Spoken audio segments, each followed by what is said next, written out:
Welcome back ناظرین کرام.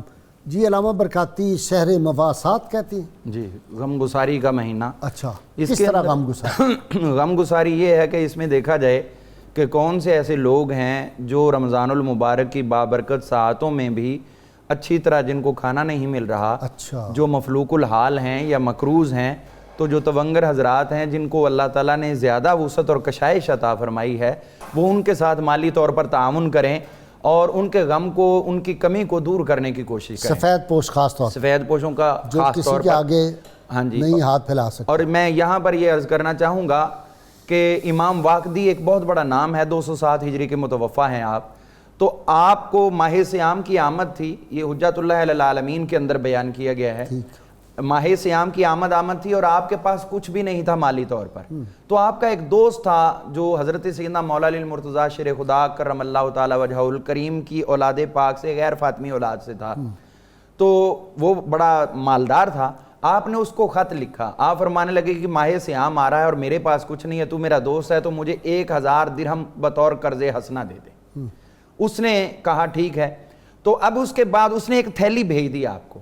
ابھی آپ نے وہ وصول کی ہے, دینے والا دے کے چلا گیا, آپ کے ایک اور دوست کا آپ کو خط آ گیا. اس نے کہا حضرت میرے پاس کچھ نہیں اور ماہ سیام کی آمد ہے, لہٰذا آپ مجھے 1000 درہم بطور قرض دے دیں. انہوں نے وَيُؤْثِرُونَ عَلَىٰ أَنفُسِهِمْ وَلَوْ كَانَ بِهِمْ خَصَاصَةٌ پہ عمل کیا ہے. خود تنگی پہ ہیں اور دوسروں کو ترجیح دے رہے ہیں. انہوں نے وہ 1000 درہم جو اپنے لیے قرض لیا تھا وہ گھر میں رکھنے کی بجائے اٹھایا اور اپنے اس دوست کو عطا کر دیا. اب اس کے بعد اگلا دن ہوا تو وہ دونوں, وہ علوی بھی اور یہ جو آپ کا دوست تھا, یہ دونوں آپ کے گھر میں آ گئے اور ان کے ہاتھ میں وہی تھیلی پکڑی ہوئی تھی. اچھا وہی جو پہلے علوی نے دی تھی. یہ کیا ماجرا؟ اس نے کہا کہ میرے پاس بھی صرف 1000 درہم تھا, آپ نے مانگا تو میں نے آپ کو دے دیا. اس کے بعد میں نے اس کو خط لکھا کہ میرے پاس کچھ نہیں ہے, مجھے 1000 درہم قرض دے دو. تو اس نے آپ کو کہا تھا, آپ نے وہ 1000 درہم اس کو دے دیا. جب میرا خط اس کو پہنچا تو وہ 1000 درہم اس نے مجھے لوٹا دیا. اب وہ 1000 درہم تینوں کو چکر کاٹ کے میرے پاس آ گیا. تو میں سمجھ گیا کہ ہم تینوں ہی حاجت مند ہیں, لہٰذا یہ ہمیں ملنا چاہیے. اب یہ کیفیت ہے, انہوں نے تقسیم کیے. آپ کی یہ حالت اس وقت کے وزیر اعظم جو ہارون الرشید کے تھے, یحییٰ برمکی, اس کو پتا چلا کہ واقدی جو ہے وہ مفلوق الحال ہے اور رمضان المبارک کی آمد اور پیسہ کچھ نہیں ہے. تو جب ان کو یہ کیفیت معلوم ہوئی نا, تو انہوں نے تینوں کو بلوایا. جب یہ گئے تو کہنے لگے یار تمہارے پاس پیسہ نہیں, لیکن میں فیصلہ نہیں کر پا رہا کہ تم تینوں میں سے سخی کون ہے, زیادہ سخاوت کرنے والا کون ہے. کسی ایک نے بھی نہیں رکھے. لہٰذا امام واقدی کی شخصیت کے مطابق حکم دیا کہ 30,000 درہم سرکاری طور پر ان کو دیے جائیں اور باقی دونوں کو 20,000 درہم دیے کہ آپ اپنا ماہ سیام رمضان المبارک بھی خوشی سے گزاریں اور جس کو آپ کا جی چاہتا ہے آپ اس کو یہ خیرات عطا فرمائیں. جی صدیقی صاحب, اپنا سعیدی صاحب. سبحان اللہ. وزیر اعظم نے بھجوا دیے. جی امام واقدی کے بارے میں ایک قول تو یہ ہے, ایک اور میری نظر سے گزرا ہے. یا برمکی ویسے ذہین بڑا تھا, بہت ذہین تھا. کبھی یہ حادثے واسطے نہ کرتے تو اس کا نام تاریخ میں بہت بلند ہوتا. اچھا, وہ کہتے ہیں کہ جب ہاشمی آیا تھا نا مانگنے اس سے واقدی سے, تو واقدی پریشان ہوا. تو بیوی نے کہا کیوں پریشان ہو؟ اس نے کہا جی وہ پیسے آئے تھے ضرورت کے, تو وہ مانگنے آ گیا ہے, تو میں یہ سوچ رہا ہوں کہ آدھے ہم رکھ لیں, آدھے ان کو دے دیں. تو وہ کہنے لگا, وہ ان کی بیوی کہنے لگی کمال ہے, رسول اللہ صلی اللہ علیہ وسلم کے خاندان سے بندہ ہے اور آپ آدھے اپنے لیے رکھیں گے؟ اللہ, پورے دے دیں. اور پورے دیے, اور جب انعام دیا گیا دونوں کو چند ہزار دیے گئے اور اس کی بیوی کو ڈبل انعام دیا گیا کہ اس نے ایثار کا مظاہرہ کیا. واہ واہ واہ. اچھا, یہ ہے مواصلات. یہ مواصلات ہے. رمضان المبارک کے حوالے سے میں ایک بات, حضرت مجدد الافسانی رحمۃ اللہ علیہ فرماتے ہیں کہ رمضان شریف اصل میں اگلے سال کے اہتمام کی ہمیں دعوت دیتا ہے. ٹھیک. اور اس کی برکات جو ہے وہ پورے سال تک محیط ہوتی ہیں. جو اس میں تہجد شروع کرتا ہے اس کو پورا سال توفیق ملتی ہے. جو اس مہینے میں اپنی نگاہوں کو پاک رکھتا ہے اس کو پورا سال جو ہے وہ نگاہ کی پاکیزگی کی نعمت نصیب ہوتی ہے. سبحان اللہ. تو اس لیے ہمیں چاہیے, جس طرح ہمارے اسلاف کا معمول تھا, 6 ماہ وہ رمضان کے آنے کا انتظار کرتے تھے اور جب آ جاتا تھا تو 6 ماہ اس کا شکر ادا کرتے تھے اور اس کے اثرات کو محسوس کرتے رہتے تھے کہ اللہ تعالیٰ نے اتنا نعمت دی ہے. اور پھر کیا پتہ جی اگلے برس آنا ہے کہ نہیں آنا, یہ تو قسمت کی بات ہے. تو یہ لمحات جو ہے ان کو آدمی کو ضائع نہیں کرنے چاہیے. ایک ایک لمحہ جو ہے وہ ایک لمحہ گزر جائے تو ساری دنیا کی نعمتیں دے کر میں یا کوئی اور چاہے کہ وہ لمحہ واپس آ جائے تو وہ واپس نہیں آ سکتا. نہیں سانس ہی نہیں واپس آ سکتا. سانس واپس یہ جو سانس چلا گیا یہ اپنے اختیار میں نہیں تھا, یہ چلا گیا, آنے والا بھی اختیار میں نہیں ہے. شاہ ہمدان رحمۃ اللہ علیہ کا قول ہے نا کہ زندگی سانسوں کا ایک محل ہے, جب آپ سانس لیتے ہیں تو آپ کے محل سے ایک اینٹ نکل جاتی ہے. ہوئے ہوئے ہوئے, تو آپ کو دیکھنا چاہیے کہ آپ کی زندگی کا محل آپ کے سامنے مسمار ہو رہا ہے. یہ جو پھر وہ happy birthday to you کہتے ہیں, یہ تو افسوس کرنا چاہیے آپ کے. نہیں وہ تو اس لیے اگر شکرانے کے طور پر بندہ کرتا ہے تو درست ہے کہ اللہ تعالیٰ مجھے نیکی کے راستے. گھبرائے کہ جی ایک سال اور کم ہو گیا. ہاں نہیں وہ بات تو اپنی جگہ پر ٹھیک ہے, بالکل ٹھیک ہے. ایک یہ بھی تو پہلو ہے نا سوچنے کا. جی جناب درانی صاحب. محترم قبلہ غازی صاحب, ہمارے اسلاف کے معمولات کے حوالے سے ایک بات جو قابل غور ہے, وہ آخری عشرے کا بڑا اہتمام کیا کرتے ہیں. صحیح. اس میں اعتکاف کا پہلو بھی ہوتا ہے, اس میں لیلۃ القدر کی تلاش بھی ہوتی ہے, اور پھر سرکار کا یہ اسوہ کہ جب آخری عشرہ آتا تھا تو سرکار خود شدہ میں ازارہ اپنا کمر بند کس لیا کرتے تھے, گھر والوں کو جگا دیا کرتے تھے. اور یہی اسوہ آگے اسلاف نے لیا. کبار اولیاء میں سے حضرت حبیب بن ابو محمد کی بیوی, وہ رمضان کی آخری راتوں میں اپنے شوہر کو اٹھاتی اور ان سے کہتی کہ رات تھوڑی رہ گئی ہے, سفر بہت لمبا ہے, زاد راہ تھوڑا ہے, سلف صالحین کے قافلے آگے چلے گئے اور ہم پیچھے رہ گئے ہیں. اس طرح وہ راتوں کو اپنے اس زاد راہ کی تلاش میں جو آخرت کے کام آنے والا ہے اپنے گھر والوں کو بیدار کیا کرتی تھی. اور وہ بھی حدیث پاک ہمارے سامنے ہونی چاہیے جس میں ابو ہریرہ رضی اللہ تعالیٰ عنہ روایت فرماتے ہیں کہ اللہ تعالیٰ رحم کرتا ہے اس مرد پر, اور بعض روایات میں آتا ہے کہ اللہ تعالیٰ اپنی شان کے مطابق مسکرا پڑتا ہے اس گھر والوں میں اس مرد پر جو رات کو اٹھتا ہے, نوافل ادا کرتا ہے, اپنی گھر والی کو اٹھاتا ہے. اگر وہ نہیں اٹھتی تو پانی کا چھینٹا مار کے اٹھاتا ہے اس کو, تاکہ کھڑے ہوں اور اپنے رب کی عبادت کریں. اور یہ جو لمحات ہیں ماہ رمضان کے, کہیں یہ گم نہ جائیں. اور میں یہاں یہ عرض کروں گا آپ کی جانب سے, کمر بند کا آپ نے ذکر کیا, اس پہ ایک شعر علامہ کا یاد آ گیا اور بڑا ایمان افروز. انہوں نے کہا کہ عجب کیا گرم ہو پرویں میرے نخچیر ہو جائیں, یہ چاند سورج سارے میرے تابع ہو جائیں. اس پہ حیرانگی کی کیا بات ہے.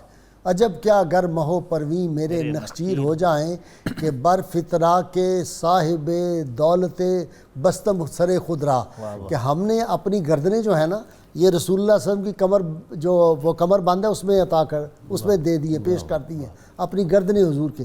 وہ ان کے کمر بند میں ہے جس کی گردن جس وقت چاہیں جان حاضر ہے حضور کی بارگاہ. اور مولا کائنات وہ اگر شعر آتا ہو تو وہ سنا دو یار. ہم آہو آنے سہرا سر خود نہادہ برکف, بامید آن کے روزے ہاں تو شکار خواہی آمد. جاتا ہے یار شکار کو غیر کی طرف, اے کشتہ ستم تیری غیرت کو کیا ہوا.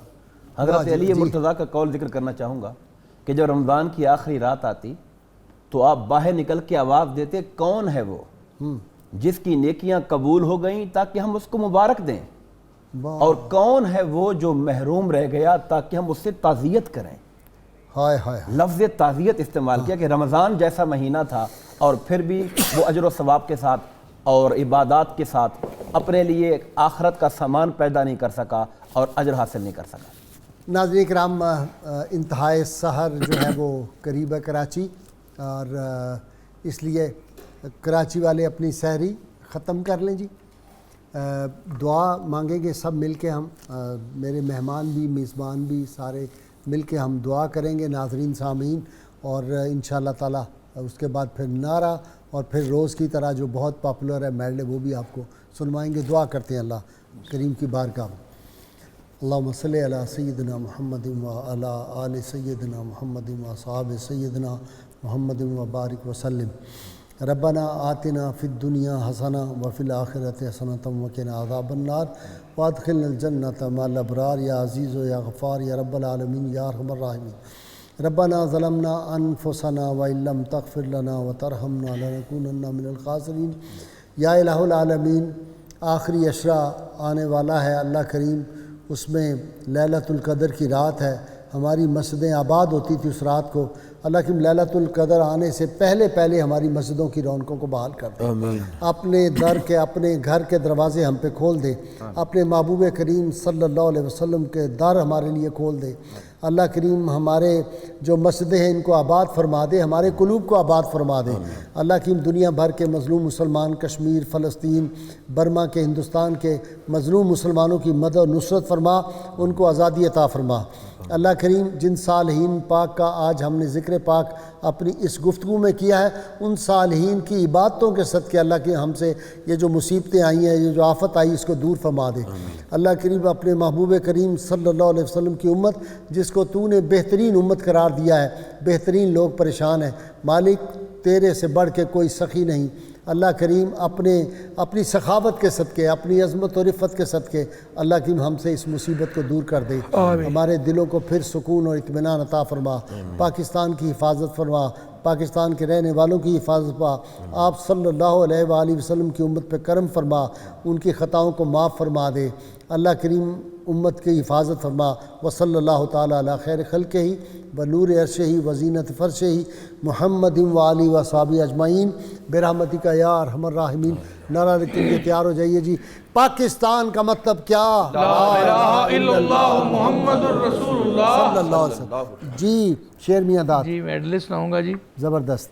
پیش خدمت ہے۔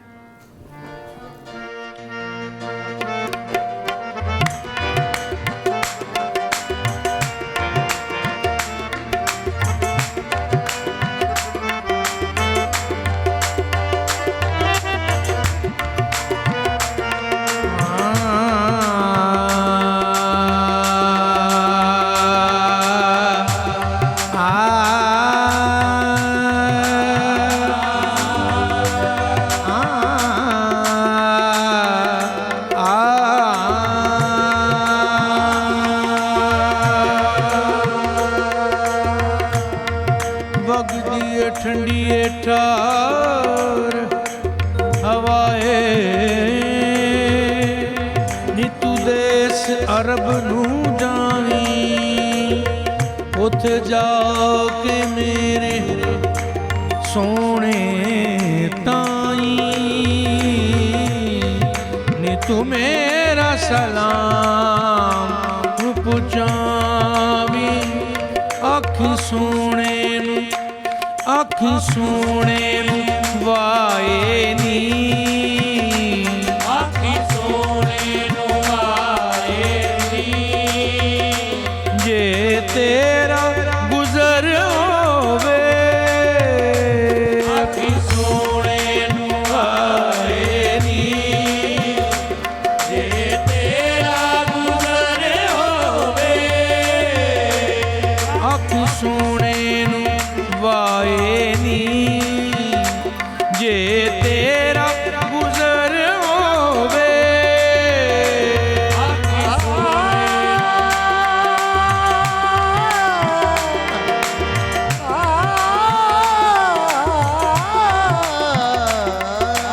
سونے نو وائے نی، جے تیرا گزر ہووے، آکھی سونے نو آئے نی، آکھی سونے نو آئے نی، جے تیرا گزر ہووے، آکھی سونے نو آئے نی، جے تیرا گزر ہووے، میں مر کے بھی نہیں مردا، میں مر کے بھی نہیں مردا، جے تیری نظر ہووے، میں مر کے بھی نہیں مردا، جے تیری نظر ہووے، دم دم نال ذکر کراں، دم دم نال ذکر کراں، میں تیریاں شاناں دا، دم دم نال